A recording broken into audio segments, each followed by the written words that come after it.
जिन चमगादड़ों का नाम आप ले रहे हो, चीन के चमगादड़ों का, चीन के बटेरों का, वो हाल किया है हमारी बिहार और पंजाब रेजिमेंट के जवानों ने कि घसीट घसीट के मारे हैं। हमारी सेना के जवानों को पूरा देश सलाम करता है।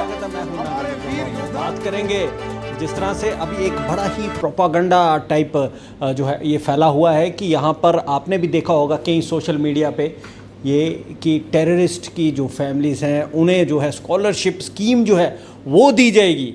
क्या है सारा मसला? क्योंकि भाजपा की अगर बात की जाए तो ये तो बिल्कुल अगेंस्ट हैं इसके। ये नहीं चाहते कि टेररिस्ट जो है किसी भी तरह से जो है देश की कोई भी चीज़ जो है उन्हें मिले। और रहा सवाल उनका, जिनको वो यतीम करते हैं, जिन्हें वो विक्टिम करते हैं, उन्हें कुछ नहीं दिया जाए। ये कैसा? मेरे साथ जुड़ चुके हैं भाजपा के जो अध्यक्ष हैं रविंदर रैना जी। इनसे बात करेंगे और जानेंगे कि ये क्या पूरा मसला है, कि क्या किसी की साजिश है इसे दोबारा से जगाने के लिए। रविंदर जी, पहले तो आपका स्वागत है। बहुत बहुत धन्यवाद आपका। रविंदर जी, क्या लगता है आपको ये साजिश है?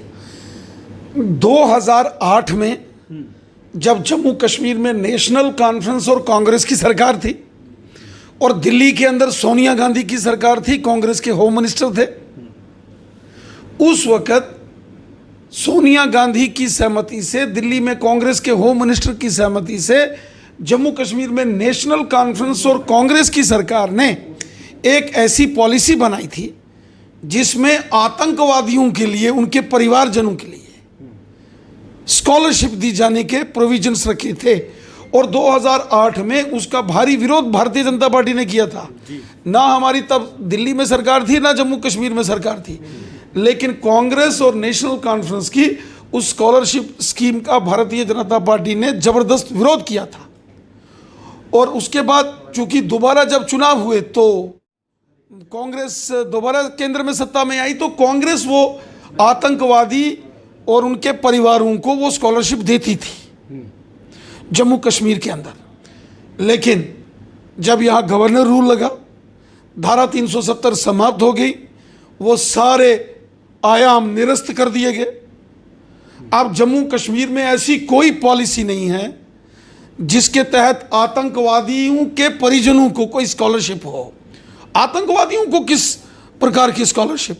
जो बम, बंदूक, पिस्तौल, गोलियां लेकर आएंगे, जहां बेगुनाह लोगों की हत्या करेंगे, छोटे छोटे बच्चों का कत्ल करेंगे, बम विस्फोट करके गाड़ियों में लहूलुहान करेंगे और सेना के कैंपों पर हमला करेंगे, पुलिस स्टेशनों पर हमला करेंगे, ऐसे लोगों को स्कॉलरशिप सवाल ही पैदा नहीं होता। ये तो कांग्रेस और नेशनल कॉन्फ्रेंस की स्कीम थी। ये तो शाबाशी वाली बात होगी ना। आपने कितने मासूम मारे हैं और आपको ये शाबाशी के तौर पर स्कॉलरशिप दे दी। बिल्कुल, यही ब्लंडर्स, यही कुकृत्य तो कांग्रेस के लोगों ने यहां किया। कांग्रेस के लोगों ने 70 साल जम्मू कश्मीर को बर्बाद किया। कांग्रेस की जब जब दिल्ली के अंदर सरकारें आई, जम्मू कश्मीर में अलगाववाद, आतंकवाद को बढ़ावा दिया। एक चीज तो है, और ऐसी नीति आतंकवादियों के परिवारजनों को, आतंकवादियों के रिश्तेदारों को, उनके परिजनों को स्कॉलरशिप, ये सोनिया गांधी, राहुल गांधी और गुलाम नबी आज़ाद जैसे लोग नेशनल कॉन्फ्रेंस वालों के साथ बैठ के जो आम लोगों के टैक्स का पैसा था वो देते थे। भारतीय जनता पार्टी ने जब यहाँ धारा 370 समाप्त की, ये सारे कानून, ये सारे नियम कायदे अब समाप्त हो चुके हैं। यहाँ किसी आतंकवादी या उसके परिवार को कोई स्कॉलरशिप स्कीम नहीं है जी। आतंकवादियों के लिए भारतीय जनता पार्टी की सरकार में एक ही नीति है, जहन्नुम। वो है बंदूक और गोलियों की नीति। बंदूक उठाओगे, मौत के घाट उतार दिए जाओगे और सीधा जहन्नुम रवाना कर दिए जाएंगे। वो लकड़बग्गे जो पाकिस्तान से ट्रेनिंग लेकर यहाँ पर आते हैं और मासूम लोगों को निशाना बनाते हैं। अब जाहिर सी बात है, आज की भी बात करेंगे तो आज भी जो है वहाँ पर इनकाउंटर होता है कश्मीर घाटी में, और लकड़बग्गों को उनकी पसंदीदा जगह जहन्नुम रवाना कर दिया जाता है उनकी 172 उरों के पास। रविंदर जी, मैं एक चीज़ और पूछूंगा आपसे कि ये तो रहे लकड़बग्गे, चाइनीज़ चमगादड़ जो हैं ये क्यों अब जो है ये उछल रहे हैं? चाइना को ये गलत फहमी थी जी कि वो लद्दाख क्षेत्र के अंदर भारतीय सीमा में घुसेगा, घुसपैठ करने की कोशिश करेगा, या भारत के खिलाफ कोई साजिश करेगा तो हिंदुस्तान चुप रहेगा। ये सोनिया गांधी और कांग्रेस का हिंदुस्तान नहीं है, ये नरेंद्र मोदी साहब की सरकार है, ये भारतीय जनता पार्टी की सरकार है, ये देशभक्तों की सरकार है। आज जब लद्दाख से LAC, दौलत बेग ओल्डी तक, देमचोक तक, जीवन नाले तक, रिजांगला तक, इन तमाम क्षेत्रों में पेंगोंग लेक तक, गलवान घाटी से होती हुई जो रोडें बन रही हैं, उससे चीन परेशान है। चीन अपने क्षेत्र में तो सड़क निर्माण करेगा, इंफ्रास्ट्रक्चर बनाएगा, भारत अगर बनाएगा तो आंख दिखाएगा, लेकिन चीन शायद इस गलतफहमी में था, और चीन की वो गलतफहमी नरेंद्र मोदी साहब ने दूर की है, भारतीय सेना ने दूर की है, चीन को घुस के मारा है। आज सड़कों का जाल लद्दाख के actual line of actual control LAC तक चल रहा है।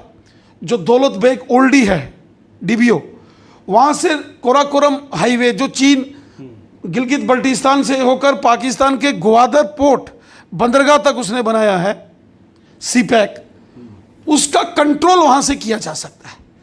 और चीन को यह तकलीफ है कि आज नहीं तो कल हिंदुस्तान गिलगित बल्टिस्तान को लेगा, तो कोराकोरम मानसरोवर हमारा हिंदुस्तान, अपने भगवान अमरनाथ कैलाश मानसरोवर वो हिंदुस्तान का है। हमारे महाराजाओं के टाइम में जनरल जोरावर सिंह जी ने जो जंग लड़ी थी, कैलाश मानसरोवर के ऊपर अपना झंडा फहराया था। चीन वो भूल गया, तो चीन को वो सब सारी चीजें याद दिलाएंगे।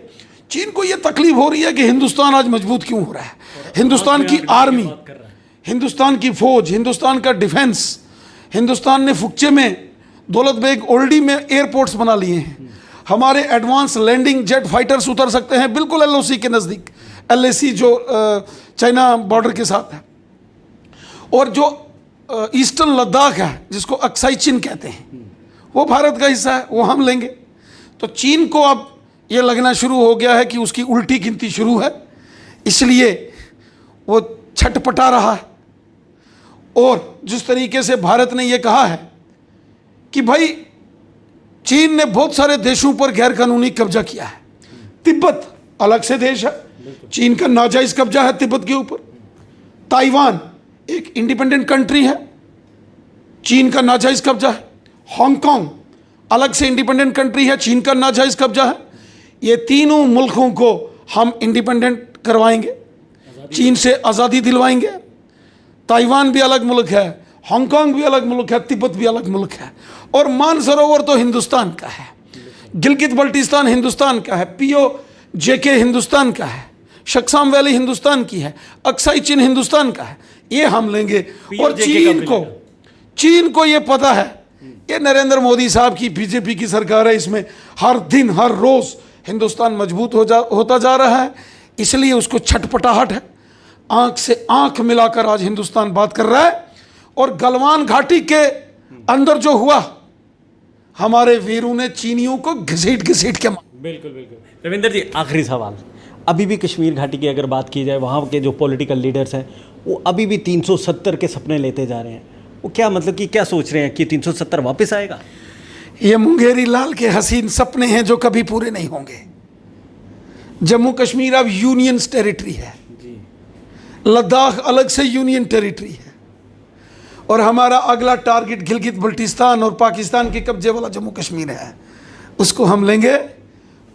कोई अगर मुंगेरी लाल के हसीन सपने ले रहा है तो लेने दो। बहुत बहुत शुक्रिया। जिस तरह से आपने सुना कि मुंगेरी लाल के हसीन सपने उन पॉलिटिकल लीडर्स के लिए इन्होंने तंज कसा है जो अब भी सोचते हैं कि 370 जो है वो वापस आएगा, या फिर 370 के ऊपर वो अपनी पॉलिटिकल राजनीति जो है वो खेल रहे हैं। और साथ ही इन्होंने ये भी कहा है कि जो चाइनीज़ चमगादड़े और बटेर हैं वो अब जो बच गए थे उस गलवान वैली की लड़ाई में जो ज़ख्मी हुए थे, लेकिन जान उनकी जो बच गई थी उस खूंखार लड़ाई में, वो जब तक जिएंगे यही सोचेंगे कि आखिर हमने गलती क्यों की।